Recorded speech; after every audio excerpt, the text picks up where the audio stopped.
Hello there and welcome to No More Mondays, the show where we believe humans still matter, mediocrity is expensive, and ownership changes everything. As always, I'm your host, Angie Callen, here with a special edition of the show as part of our Scary Good Summer Showcase. We're throwing it back and featuring episodes included in my book, Scary Good, Discovering Life Beyond the Sunday Scary, because they are just that good and that timeless. So whether you've read the book or not, side note, pick it up if you haven't, I hope you enjoy this episode to give you a little push through the week and the summer to maintain momentum in whatever you're working towards. Enjoy.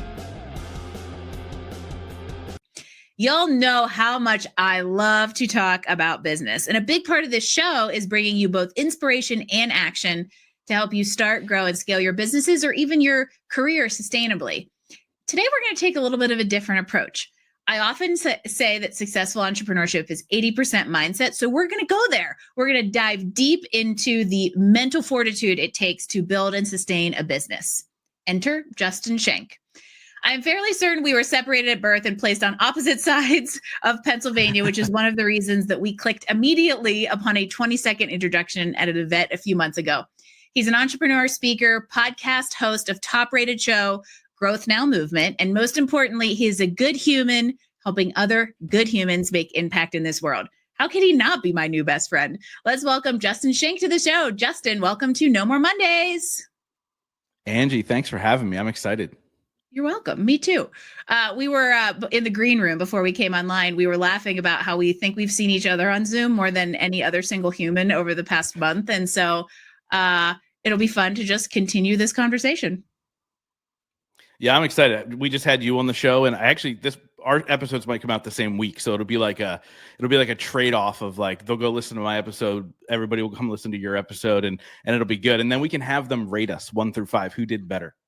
Oh, okay. So we just turned this into both a takeover and a competition at the same time. Is this a good point, by the way, to say go Eagles?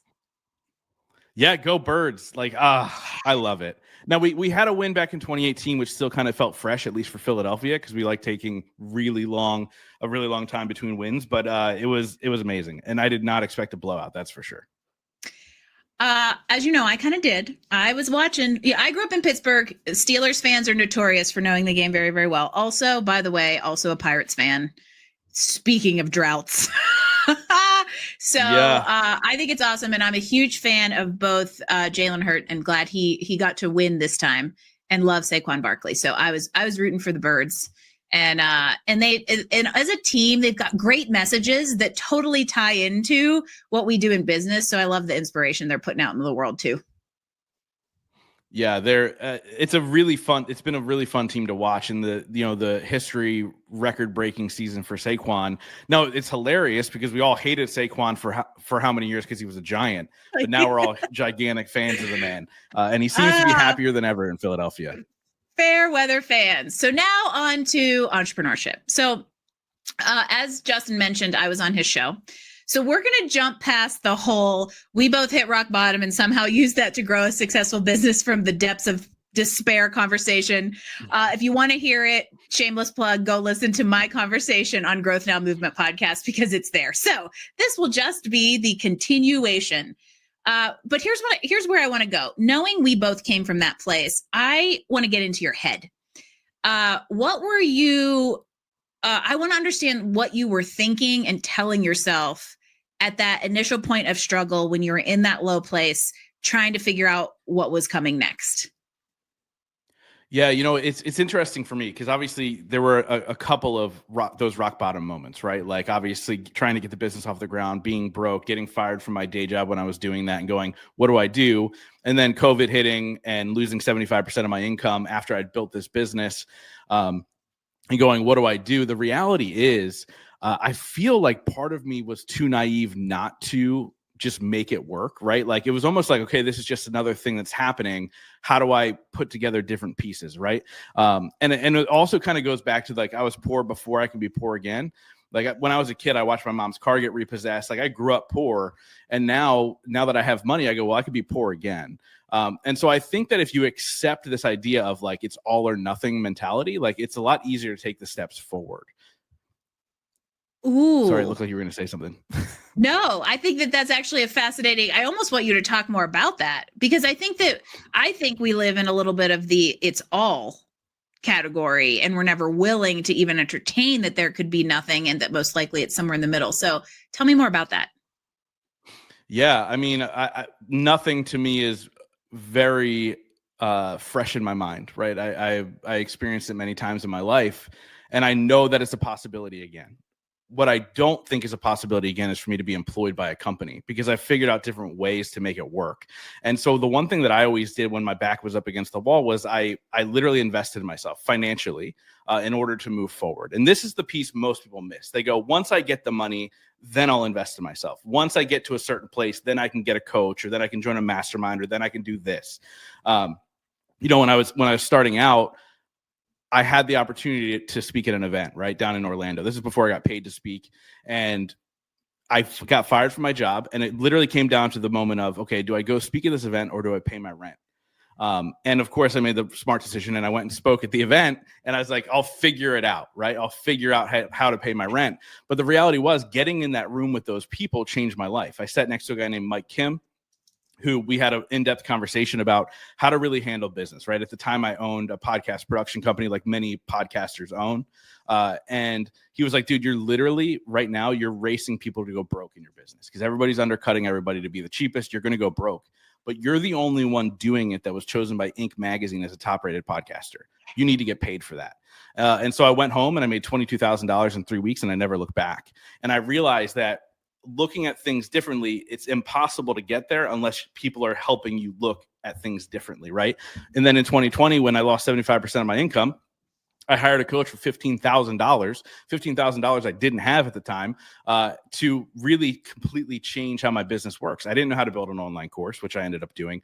No longer have it, but it was a great way for me to really kind of fight through that. Mm-hmm. Shifted a lot of things virtually, did a number of virtual events, which made me a lot of money, and really kind of shifted into this whole new world of like, oh, wait, hold on. My podcast is online. I guess my business could also be online. And I started to make money in different avenues online. And I realized that, again, if I didn't invest in myself when my back was up against the wall, then I would have nothing. And so might as well invest and move forward faster by having the right people around you. If you want to know the entrepreneurial spirit is alive and well, look at someone who chooses going to an event over eating. Just going to leave that there. Yeah, well, the good news is they gave you lunch at the event, so I did have some food. 2 birds, 1 stone. That's it.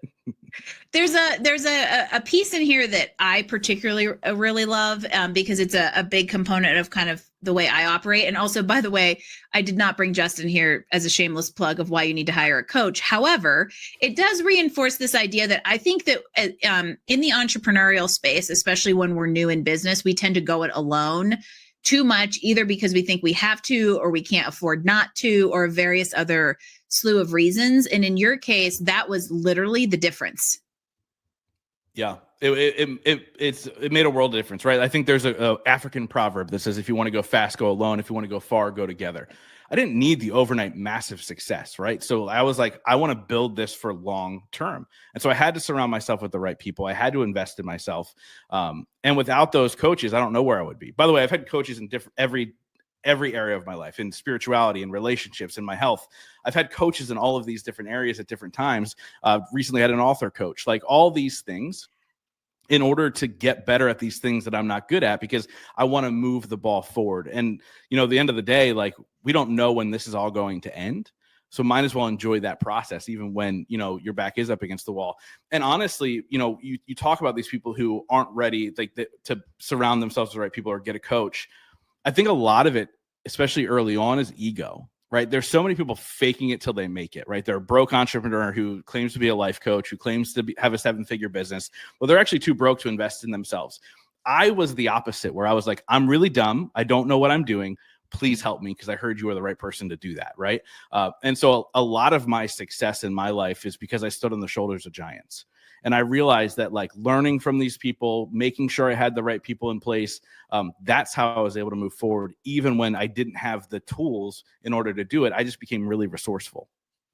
Well, and there's a humbleness there, right? Of saying, I know I don't know how to do this. And I think that it's important to keep that throughout your entrepreneurial journey, because it's very easy that if ego didn't exist at the beginning, it's going to come in at some point and you're going to say, I don't need anybody in my business. I don't need anybody looking behind my curtain. I don't want anybody up in my stuff. But it's actually to a detriment. Yeah, and it happens all the time, and I've seen it happen. And honestly, when I was first starting out, I didn't realize the power of asking. I didn't realize the power of, hey, you're in the room with this person, make sure that you get to pick their brain, right? And that Mike Kim moment was like, I'm never missing that opportunity ever again. And I really, really focus in on building relationships. Like, people ask me all the time, like, how do you become friends with these big names that you've had on your podcast? I go, I don't expect anything from them. I give as much as I can, and I keep showing up for them whenever I can. And then from there, relationships happen. And that's how I'm like, my Rolodex of people is ridiculous, because I focus in on giving and making sure that I'm building a relationship for the long term. Again, people are too short-sighted in business. They're like, well, how do I get? They're very transactional, right? Like, they get in a room with somebody with $1 billion and they go, how do I get some of that money? Versus like, how do I help him out or her out in order for them to make a bigger impact in the world, right? Because at this point, if you have billions of dollars, that's what your goal is. It's not to make more money. And so how can I support you in that process, right? And so people are way too short-sighted because they're so money hungry, or they so want that success that they've been dreaming about. But I promise you, if you look at it differently, if you look at it long-term and you build those relationships, the success happens on the back end. The long haul, put away all need for instant gratification. It runs rampant in today's society and will not serve you as an entrepreneur. Because if you're sitting at a table with a businessman asking you how to get some of that money, you're losing out on his wisdom. Yeah. Which is worth infinitely more than any amount of pennies he would actually be willing to give you from his pocket. And I love this idea of thinking long-term as an entrepreneur, because one of the things I have witnessed is, over our journey, you even brought this up, that like, starting at the bottom, getting up, and then, having to fall back down and figure out how to get up.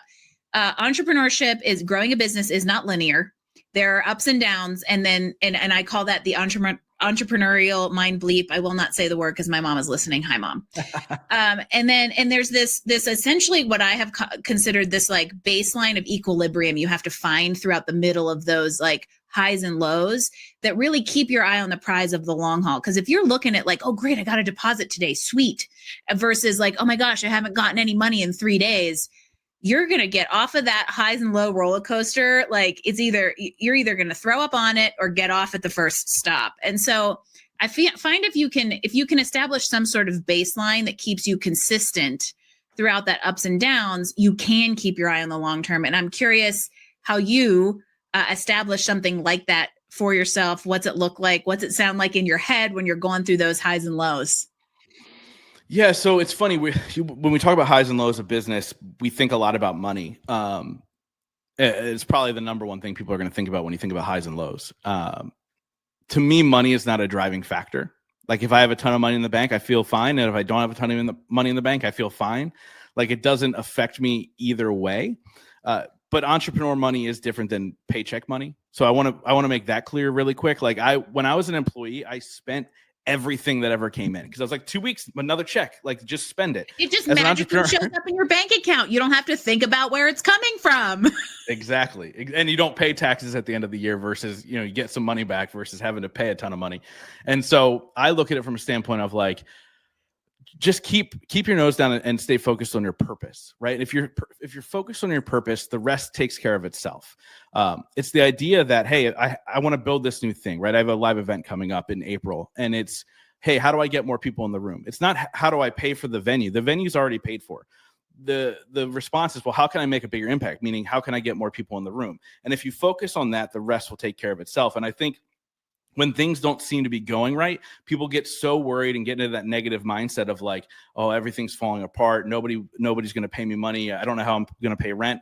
Guess what? You're going to live there if that's what you're thinking, versus like, okay, well, who can I impact today? How can I help somebody today get what they need, right? There's a quote. By the way, I mess up all quotes, but it's something along the lines of like, if you want to make more money, help more people get what they want. Yeah. Right. And that's just the reality, is like, if you're able to continue to stay in that mindset, you will be taken care of. They talk about it in The Secret, right? Like they mentioned, I think there's a story in there that they needed $15,000 or something. Like they had to pay off a debt of $15,000, and they used the secret, and all of a sudden $15,000 check came in the mail. I remembered when I was in that place where I was doing okay as an entrepreneur, but there were some months that were shaky, meaning like if the month was bad, I was like, maybe I'm going to hold off paying that bill, right? I realized that every time I was like, oh, that bill's $400. All of a sudden a $400 payment got put into my bank account because I was focused on impact, not focused on how do I make more money? And I think if you stay in that lane, you're going to feel a lot more fulfilled every day, and you're not going to get into that negative mindset, if that makes sense. There is scientific proof about the impact of positive thinking and abundance versus scarcity mindset. And also, you know, as we're just going down the quotes rabbit hole that we're probably both butchering, is that idea that like everything shrinks or expands to fit the container. And I would even say to some extent that applies to this idea of like money out, money in, until you get to the point of like building a bigger wealth. But if you focus on a way to serve others, the money will come. And so I want to understand a little bit more. You brought up purpose and you brought up the why, which I'm so excited you did, because without knowing it, brother from another mother on the other side of Pennsylvania knew I wanted to talk to you about this. So I would love for you, what is your why? How did you find it? And how have you seen it serve you and impact others?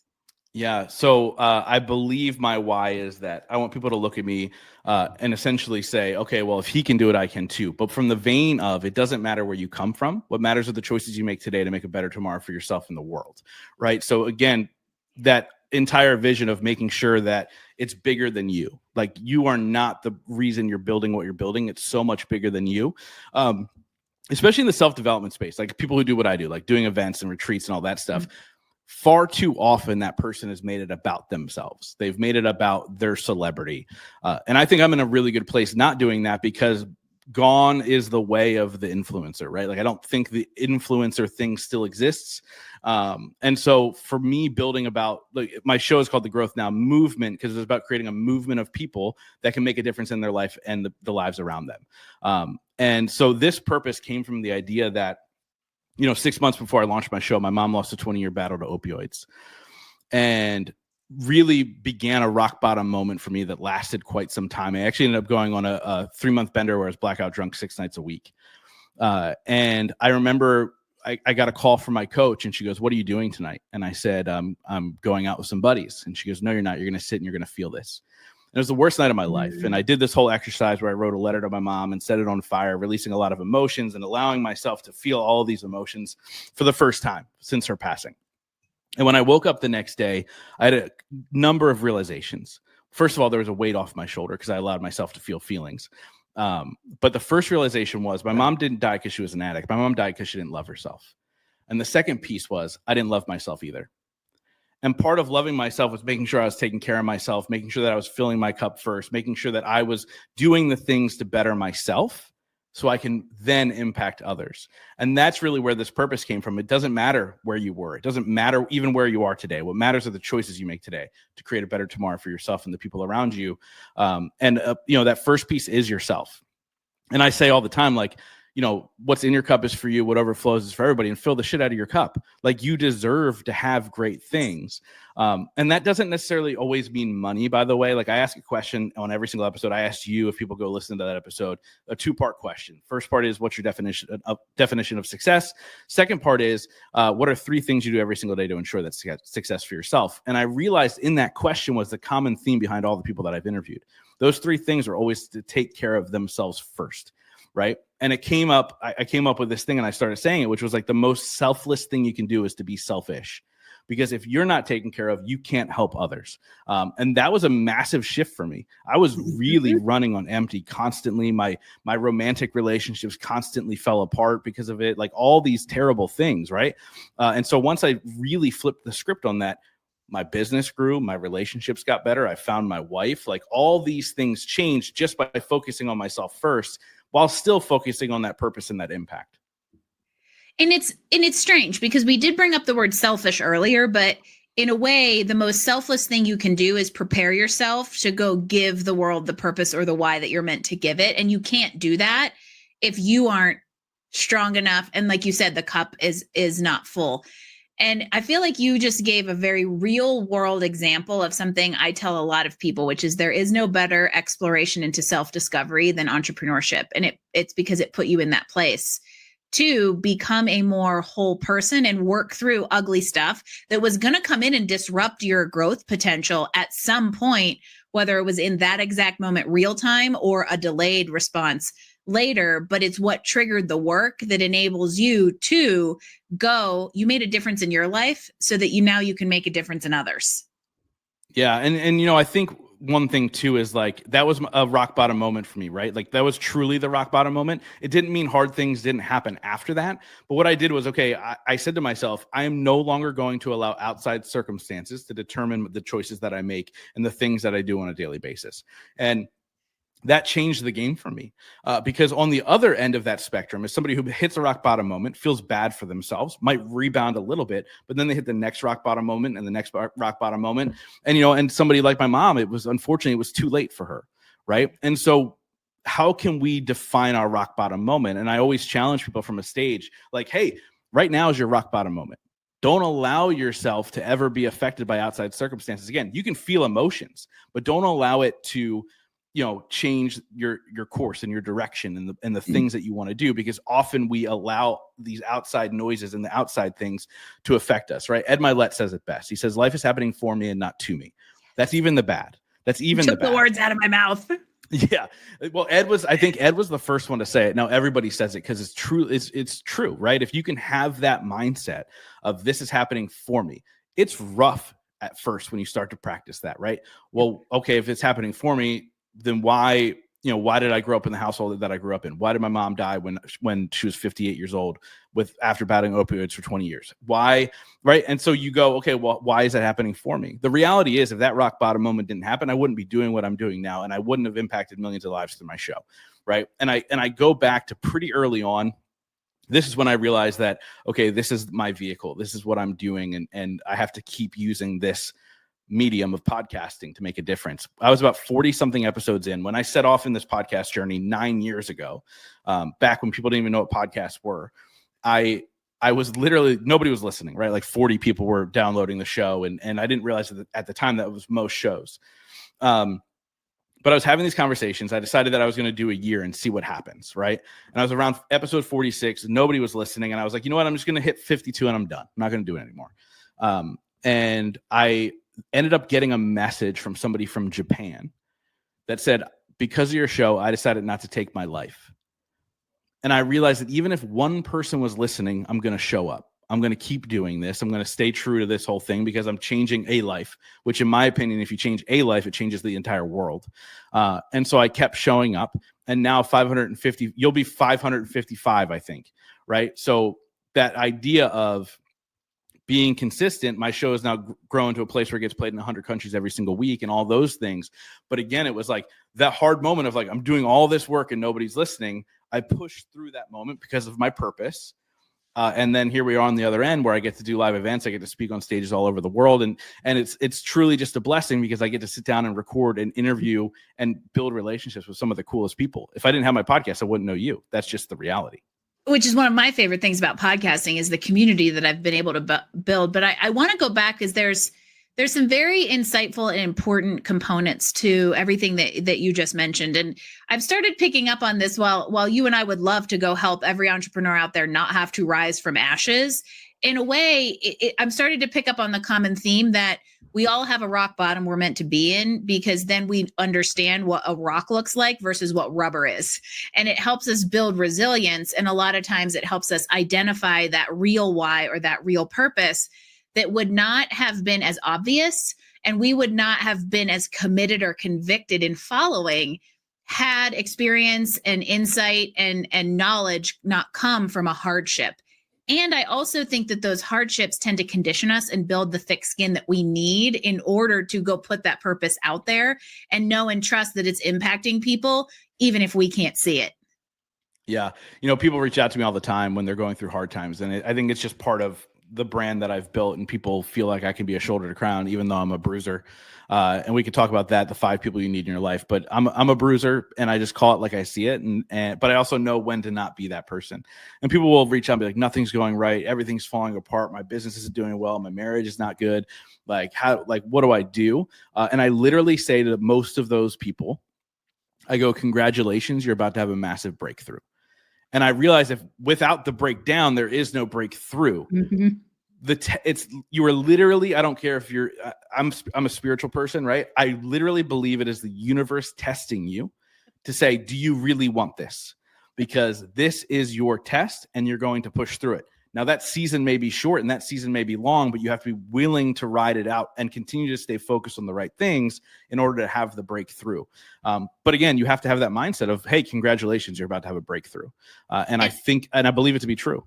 I completely agree with you. And whatever your definition of the higher power universe is, I truly believe that we are, it's prepared. We're being prepared to do the thing that we're really, really meant to do.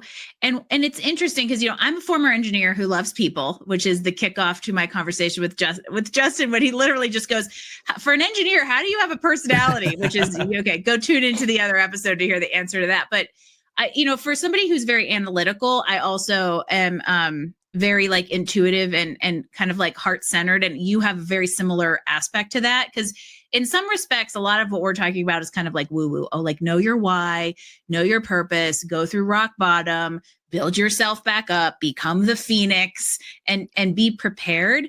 The thing is, we see it time and time and time again.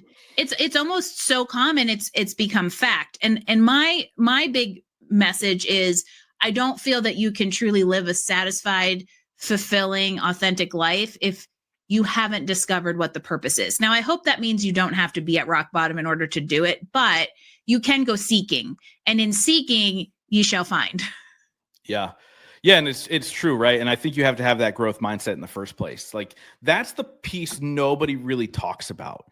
Like you can't be cynical and successful. Like you have to have a growth mindset in order to reach that next level. Like I've had a number of people from The Secret on my podcast. Lisa Nichols was a client of mine. Like these are like, I've been in proximity with the people who've truly put it into place. But here's the part that you don't see anymore, because The Secret was how old, but we're still talking about it. Like it came out 2000 or something ridiculous, right? I don't think I ever read the book. I just watched the movie. But we won't hold it against you. Yeah. But here's the thing. They don't really talk about how they're still using it every single day, right? Like Lisa Nichols was overweight, couldn't find love, and that's what she really wanted in her life. And she literally manifested by putting it out into the universe. This is what I'm looking for. A man who not only accepted her for who she was, but pushed her to be better. She's now insanely fit. I think she's 60. She's insanely fit. She's in a wonderful marriage. This is her using The Secret beyond this idea of money. One thing that we do in my mastermind is we literally build our life first, and then we figure out how to do your business second. A question that I love asking entrepreneurs, when we do hot seats or whatever, what's your financial goal this year? And they'll throw out $1 million. Okay. Why? I don't know. Nobody knows why. Nobody knows why. Money is not the driver. I go, okay, well, what do you want your day to look like? How many trips do you want to take? What kind of car do you want to drive? What kind of clothes do you want to wear? Like, are you a name brand person? Like, I'm not. I don't care. I'm literally on a hat and a hoodie right now, and so it's on brand though. And it's a branded hoodie for any of you out there listening in podcast audio only land.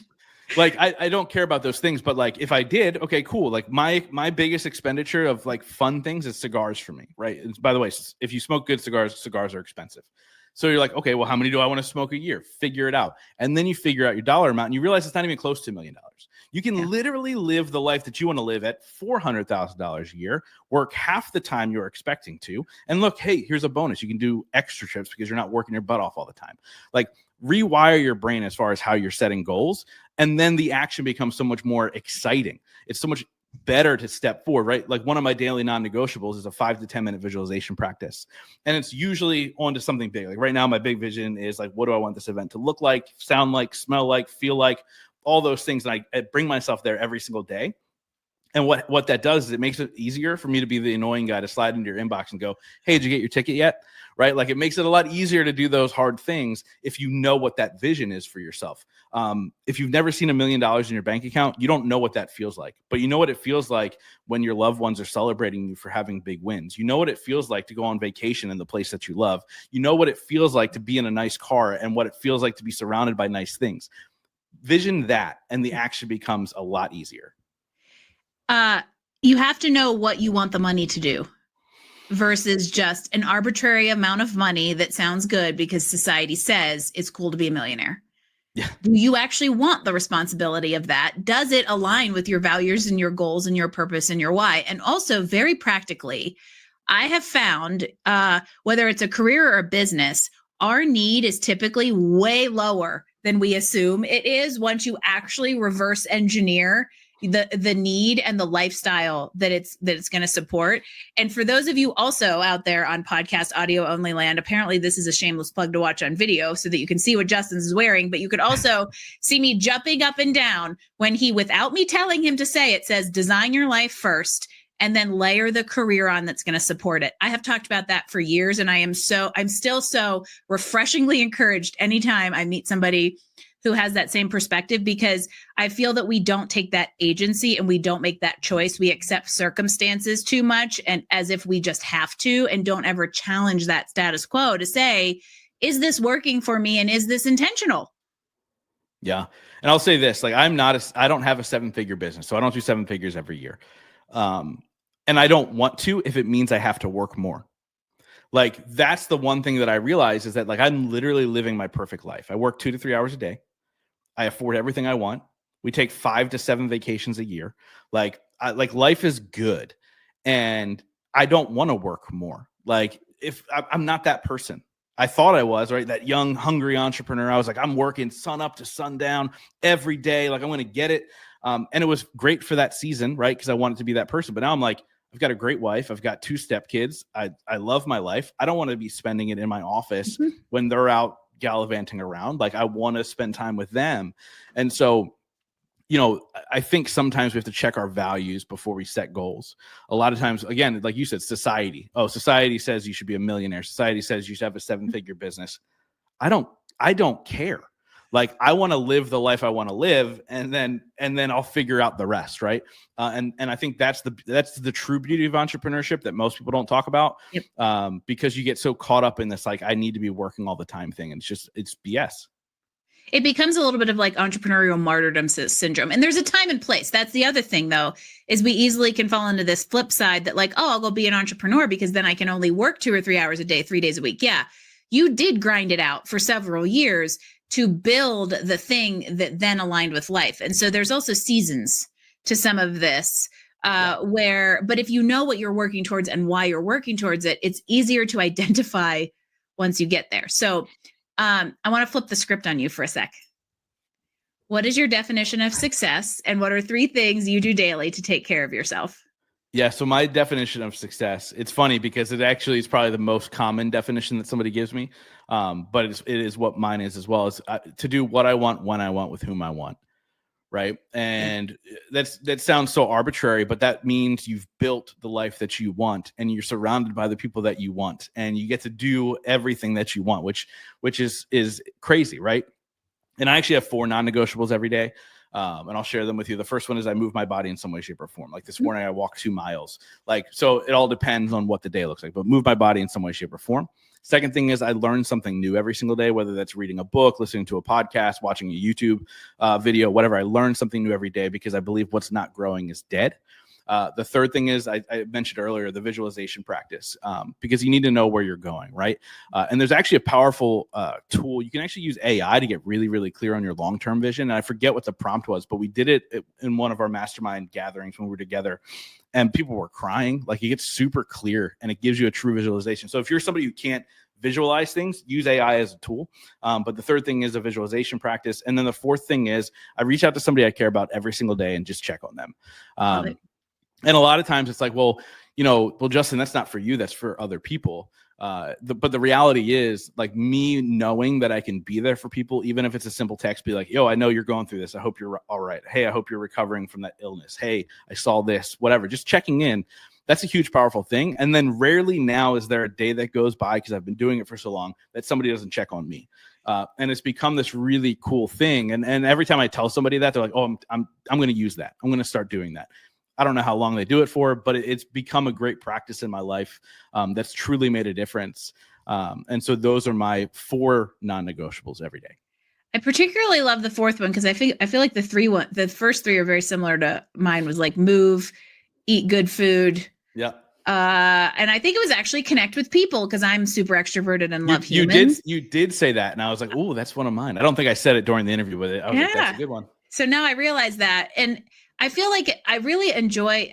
I believe we're at a shift in society for many reasons, of which I will not opine. However, I believe that because of different factors at play, combined with a time in which we are more disconnected than ever with the illusion of connectedness, real authentic relationships and purpose is going to be a secret weapon. Yeah. It's true. And it, like, with AI and all this nonsense, like I had somebody on the podcast. It's not out yet. I just interviewed her yesterday. But she helps people get on stages and speak. And she's like, speaking on live stages is going to be the game changer for entrepreneurs and business owners, because of AI and everything being created in a click of a button these days. Content creation is so overdone now. And so how do we make it more human? Well, it's in person, speaking on stages, attending events, like all these things that are going to make a difference for businesses and business owners. And I was like, that's such a fascinating way to look at it. And like, I use AI to write my emails, and except for the ones I wrote yesterday, because they were like 7 words long, but like I can literally go to ChatGPT, because I have so much information out on the internet, so much content. I just go write it in Justin Schenck's voice, and it sounds exactly like me. I'm like, this is an email that I would write, except I'd have to think. So this works really, really well. But when you talk to somebody on a podcast, or you're creating this long form content, or you're speaking on a stage in person, like that's the thing that's going to set you apart. And by the way, to speak to people who are overwhelmed by what's happening in the world. And by the way, we've been in overwhelm in some way, shape, or form for the last 5 years. Yeah. It's been since COVID, and when you've been inundated, I will tell you this right now: turn off your TV. Yes. Stop scrolling. Go outside in the sun, put your feet in the grass, whatever you got to do, and realize that it's overhyped. Like the world that you need to control is right in front of you. Worry about your house, worry about your family. Don't worry about all the noise, because I've been there. I've done the doom scroll. Mm-hmm. It was awful. And I was like, I need to get myself out of this. And once I got myself out of this, I slept better. I had a lot less stress. Yep. I felt really good. And check on the ones you care about, and make sure they're taken care of too. And if you do that, your life is going to be so much better. Turn off the damn phone. Yep. Control what you can control is my mantra, and what I'm really encouraging others to do right now. And it's funny, because years ago, I read the book Eat That Frog, which is a great productivity book. And literally in that book, Brian Tracy says, do not consume news, because it is a kind of a waste of time. And so I had just been in a habit of consuming very, very little in that regard, but it's easy to fall back into doom scroll when everything becomes hyper realistic. And so I completely agree with that, is disconnect and reconnect. And speaking of live events, you queued up yourself the perfect opportunity to talk about a little thing happening outside of Philadelphia in just a few weeks. Yeah. So I'll say this. I always like to tell the backstory of where Growth Now Summit Live came from. I realized, like, I started to build success with the podcast. I got all this notoriety, and I started interviewing some of the greatest minds in business and life. You're talking people, Ed Milet, Gabby Bernstein, Fabio Viviani, keep going down the list. Bert Kreischer, the comedian. I got to sit down with these people and have conversations and learn from them and build relationship. And I was fortunate enough that I was on this list of top 8 podcasts by Inc. magazine that got me this opportunity, that got me this audience. There aren't many people that get that opportunity in life. And I was like, well, how do I bring what I get to do every single day to other people? And so Growth Now Summit Live was born in the idea of, yes, they're incredible speakers, but there's no red velvet rope. You are literally just in the room with them. They are you, you are them. Like, it is exactly what it is. And it's become an amazing thing to see all of this connection. And what I realized this time around is that so many people that have been on my podcast and have previously keynoted my events, they're coming to the event. They bought tickets and they're coming to the event. Like, this room is literally going to be the most stacked room of thought leaders, driven people who are motivated to not only grow themselves, but help other people grow, right? And that's the power of events. It's not, look, you're going to remember 10% of what's said on stage. We're going to make sure we entertain the shit out of you. You're going to have a great time. You're going to learn things, but you're going to retain about 10%. But what's going to be lasting is the relationships that are built, the businesses that are built off the back end. There are people that met at my event in 2019 who are still friends. There are people that met at my event in 2019 who have businesses together, because it's all about showing up, shaking hands, making relationships happen. So I encourage people, actually, as of the recording of this, there's only 10 VIP tickets left. But if you can get a VIP ticket, because you get to mingle with the speakers and everybody the night before the actual event.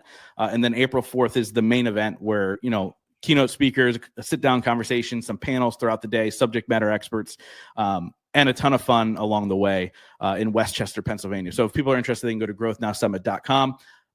And here's what I say all the time, like, come check out the event, come hang out with us, come give us a hug, because Angie's going to be there. And come hang out with us and go on this journey with us. People ask me all the time, how do I get on your podcast? How do I get on your stage? I go, show up and come on the journey with me, and it'll happen. I guarantee it. Like, that's all you have to do. So hopefully they come hang out. So for all of my Pittsburgh friends listening to this, head on over to the Turnpike on April 4th and come see us in person, because you're going to want to be in the room where it happens, is essentially what's going on here. I'm super stoked. Yeah. And by the way, I know it's a dreadful drive down the Turnpike. I know it is. It's the most boring 4-hour drive of your life, but it'll be worth it. And shout out, I've said this to you one of the first times we talked. Shout out to Pittsburgh, one of the most underrated cities in the country. I absolutely adore Pittsburgh. I love it. The people are so kind, right? They always say Philly's the city of brotherly love. I believe that Pittsburgh is the friendliest city in Pennsylvania, without a doubt, right? And so shout out to Pittsburgh, but come hang out in Westchester. Yeah, why not? Literally, I'm going back east for it. And it's always fun to just reconnect with Pennsylvania roots. And this has been an awesome conversation. We'll be sure to link the event information in the live, in the show notes, all the things. It's on Facebook. You're going to want to be there. I'm going. I've got some friends going, because I'm just a hype girl now. So I'm excited, and taking, as we talk about relationships, just as we kind of wind things down, as we talk about relationships, I've been fortunate to build some really amazing virtual relationships, but there's nothing quite like when they turn into IRL. So there you go. I love it. Angie, this has been great. Thank you so much for having me. Justin, thank you so much for joining me today and sharing your wisdom and your story. I think it's really important that people hear that you can overcome circumstances and make your mess your message. And one of the things I love about conversations like this is the reminder that success is never about money. It's making a difference in your life so you can impact the lives of others. So it's just that simple, folks. Justin Schenck, thank you again for joining me on No More Mondays. And for all of you out there listening, thank you for spending time with us today. And I will see you next week for another episode of No More Mondays podcast.